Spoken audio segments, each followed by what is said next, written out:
Assalamualaikum warahmatullahi wabarakatuh. Bismillahirrahmanirrahim. Alhamdulillahirrahmanirrahim. Anakku semua kelas 7A sampai 7E yang saya sayangi dan saya banggakan. Semoga anak-anakku tetap sehat semua dalam lindungan Allah SWT. Anakku semua, kita melanjutkan materi sekarang yaitu KD3, yaitu bab 3. Buku paketnya bisa dilihat atau buku literatur yang lain agar pembelajaran pada pagi ini membawa barokah manfaat untuk anak semua. Mari kita berdoa secara sederhana saja bersama-sama. Bismillahirrahmanirrahim. Raditu billahi robba wa bil islami dina wa bi muhammadin nabiyya wa rasulah. Rabbi zidni ilma warzuqni fahma birahmatika ya arhamar rahimin. Anakku semua, pada kesempatan pagi ini yang berikan materi adalah Pak Roni. Untuk minggu depan ganti Bu Zumratul. Anakku semua, bahwa pembelajaran dimanapun kapanpun berada harus tetap berlangsung dalam keadaan apapun. Karena menuntut ilmu adalah mulai sejak dalam kandungan sampai manusia itu menghembuskan napas yang terakhir. Ilmu apa itu? Ya, ilmu-ilmu yang bermanfaat untuk kehidupan manusia. Apalagi ilmu sudah dituangkan dalam mata pelajaran di sekolah. Semua itu adalah ilmunya Allah. Maka kita mempelajari ilmu apa aja yang penting bermanfaat untuk manusia, itu adalah termasuk ibadah kepada Allah. Oleh sebab itu, mari dengan ikhlas kita mempelajari pada hari ini KD3 bab 3, yaitu perumusan dan pengesahan Undang-Undang Dasar Negara Republik Indonesia tahun 45. Kita bicara sekilas dulu. Kemarin sudah kita mempelajari pertama BPUPKI mengadakan sidang pertama membahas dasar negara. Sidang kedua yaitu membahas tentang rancangan Undang-Undang Dasar Negara. Karena kalau setiap negara yang merdeka harus memiliki dasar negara dan undang-undang dasar. Setelah dirumuskan selesai, baru kemudian BPUPKI dibubarkan, diganti dengan PPKI. PPKI inilah akhirnya yang nanti kita pelajari di sini. Kita lanjut aja. Ya, kita lanjut. Pada pagi ini tujuan pembelajaran kita yang pertama menghayati, memahami tentang perumusan dan pengesahan Undang-Undang Dasar Negara RI tahun 45. Yang kedua, kita harus mempelajari sejarah perumusan dan pengesahan Undang-Undang Dasar Negara Republik Indonesia tahun 1945 yang terkenal dengan nama Undang-Undang Dasar 45. Yang ketiga, kita menganalisis kesejahteraan perumusan dan pengesahan Undang-Undang Dasar 1945.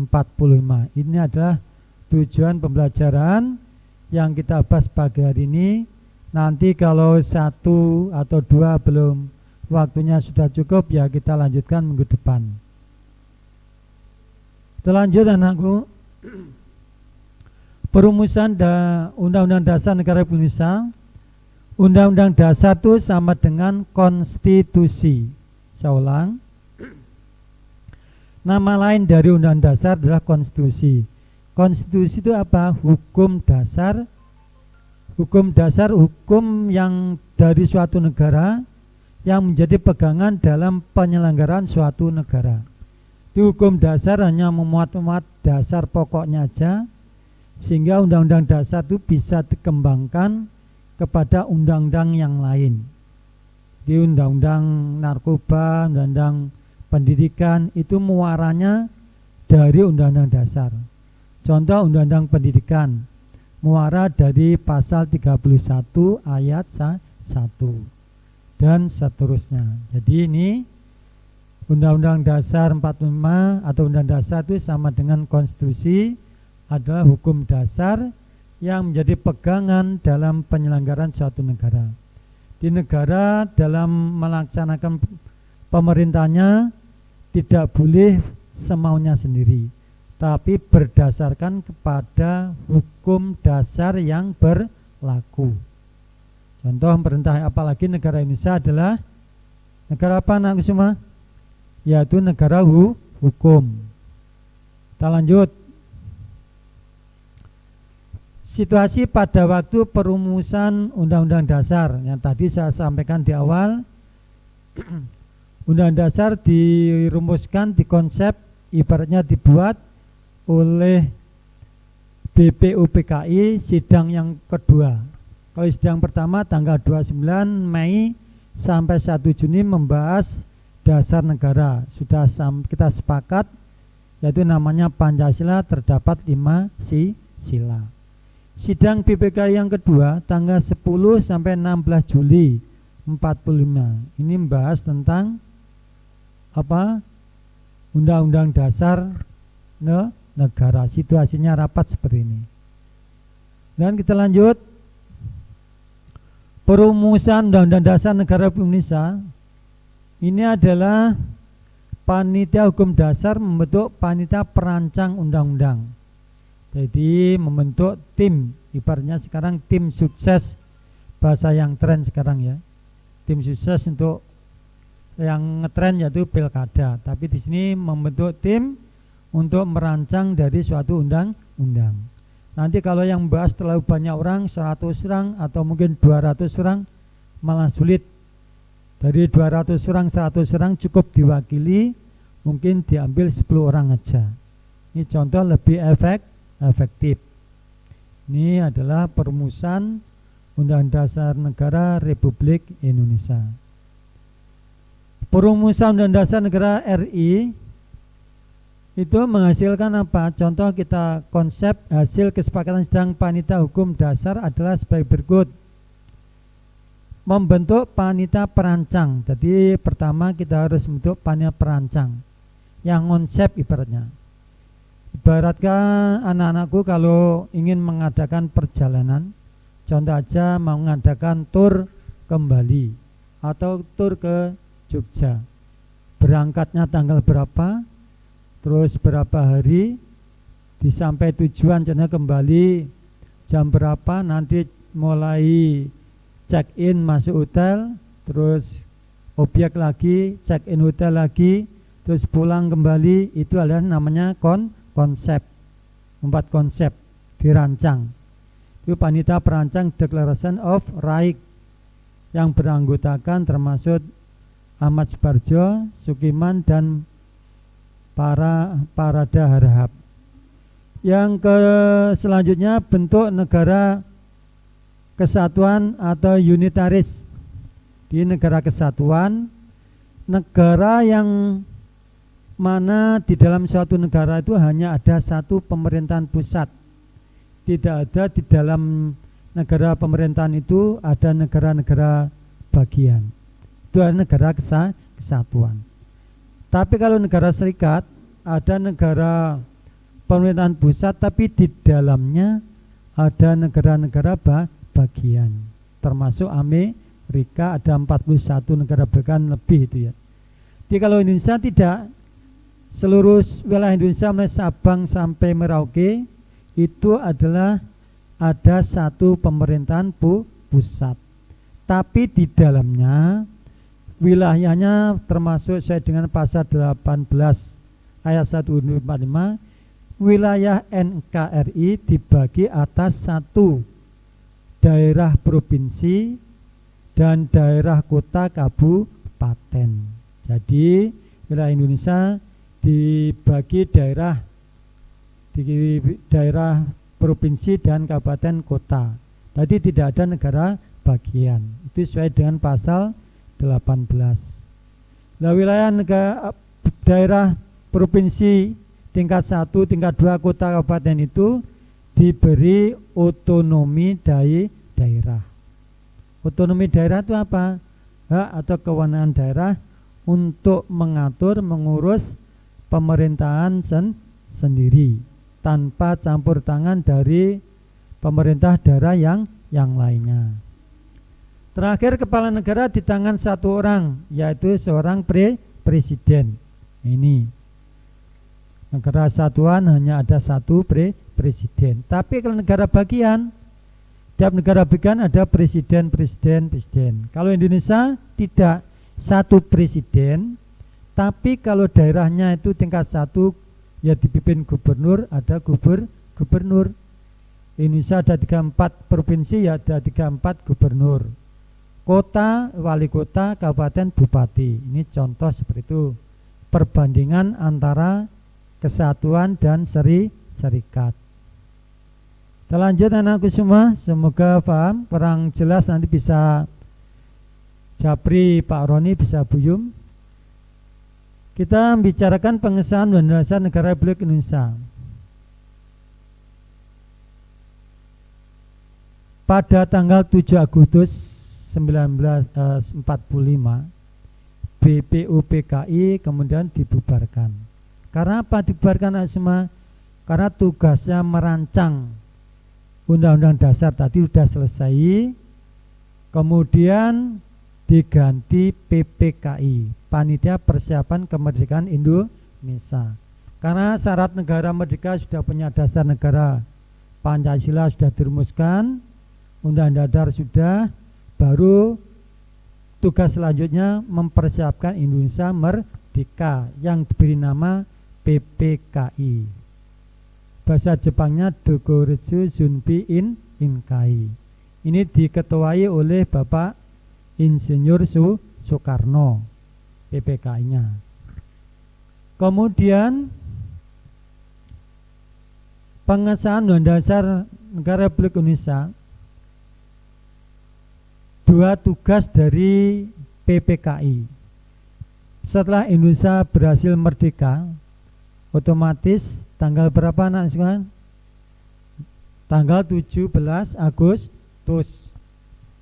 Baru keesokan harinya langsung para pemuda termasuk Soekarno, Hatta dan seterusnya bekerja keras untuk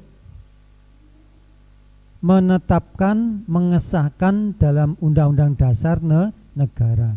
Jadi pada tanggal 17 Agustus 45 Indonesia belum memiliki dasar negara secara resmi, belum memiliki Pancasila, belum memiliki Undang-Undang Dasar 45, belum memiliki presiden dan wakil presiden. Maka naskah proklamasi ditulis di bawah atas nama bangsa Indonesia, bukan presiden Indonesia, tidak, karena waktu itu belum punya presiden. Kita fokus pada kemerdekaan. Baru PPKI esok harinya langsung menetapkan, mengesahkan Undang-Undang Dasar 1945. Yang kedua yaitu membentuk atau memilih presiden dan wakil presiden. Nah, kebetulan Pak Karno sebagai ketua PPKI mendapat suara terbanyak, pilihan, kemudian suara terbanyak menjadi ditunjuk sebagai presiden RI yang pertama, dan Muhammad Hatta sebagai wakil presiden. Ini gambarnya sudah jelas. Kemudian kita lanjut anakku semua. Di tanggal 18 Agustus 45 tadi menggelar sidang yang pertamanya, akhirnya cara mengesahkan rancangan Undang-Undang Dasar yang sudah dikonsep dibuat oleh BPUPKI. Ini tugas dari BPKI. Kemudian yang kedua, setelah disahkan dua tahap, yaitu pertama pengesahan pembukaan yang di dalamnya ada dasar negara yaitu Pancasila. Yang kedua pengesahan batang tubuh. Istilah batang tubuh itu ya pasal-pasal di dalam Undang-Undang Dasar 45. Kemudian kita lanjut.